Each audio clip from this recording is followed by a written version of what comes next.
அதிசயங்கள் செய்கிறவர் நம் அருகில் இருக்கிறார். அற்புதங்கள் செய்கிறவர் என்றும் நமக்குள் வசிக்கிறார்.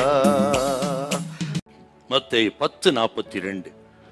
சீஷன் என்னும் நாமத்து நிமித்தம் இந்த சிறியரில் ஒருவனுக்கு ஒரு கலசம் தண்ணீர் மாத்திரம் குடிக்க கொடுக்கிறவனும் தன் பலனை அடையாமற் போகான் என்று மெய்யாகவே உங்களுக்கு சொல்லுகிறேன். ஒரு கலசம் தண்ணீர்.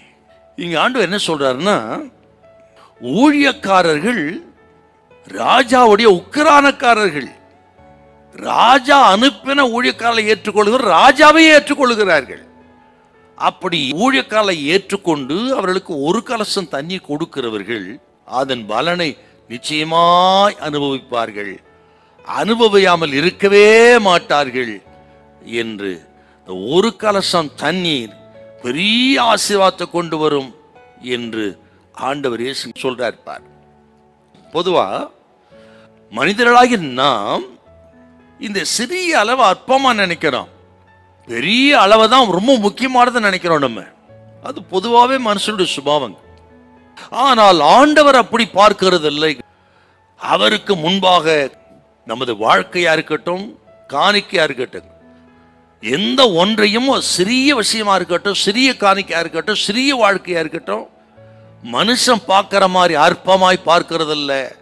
ஒரு சிறிய குடும்பம், சிறிய மனுஷன் கொடுக்கிற காணிக்கை, ஒரு சிறிய காணிக்கை மனுஷன் பார்க்கறது போல இது முக்கியம் இல்லைன்னு கர்த்தர் பார்க்கறது இல்லை. அவர் கண்களுக்கு முன்பாக சிறியவைகளும் மகா பெரியவைகள் தான்.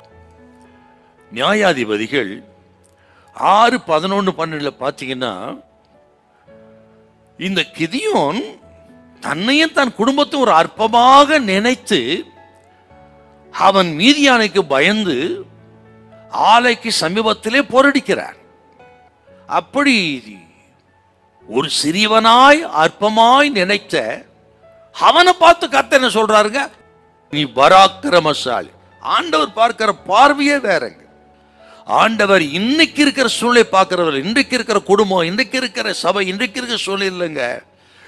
இனிமேல் வரப்போகிற, இனிமேல் இருக்கிற உங்களுடைய பெரிய குடும்பத்தை, பெரிய சபையை, பெரிய ஆசீர்வாதத்தை பார்க்கிற தேவன் அவர் இல்லாதவர்களை இருக்கிற போல் அழைக்கிறவர். ஆக இன்னைக்கு இருக்கிற நிலைமையை பார்த்து அற்பமா நினைக்காதீங்க. ஒரு கலசம் தண்ணீரை அற்பமா நினைக்காதீங்க. ஆண்டவர் ஆசீர்வதிப்பதற்கு அதுதான் ஆரம்பம். உங்களை கொண்டு ஆண்டவர் அநேகரை போஷிப்பார். இந்த வருஷத்துல கைகளும் பிரயாசங்களை தேவன் ஆசீர்வதிப்பார், இழந்ததை திரும்ப கொடுப்பார். அந்த ஒரு கலசம் தண்ணீரை கனம் பண்ணுகிறவர் உங்களையும் கனம் பண்ணுவார். பயப்படாதீர்கள். ஹல்லேலூயா, ஹல்லேலூயா.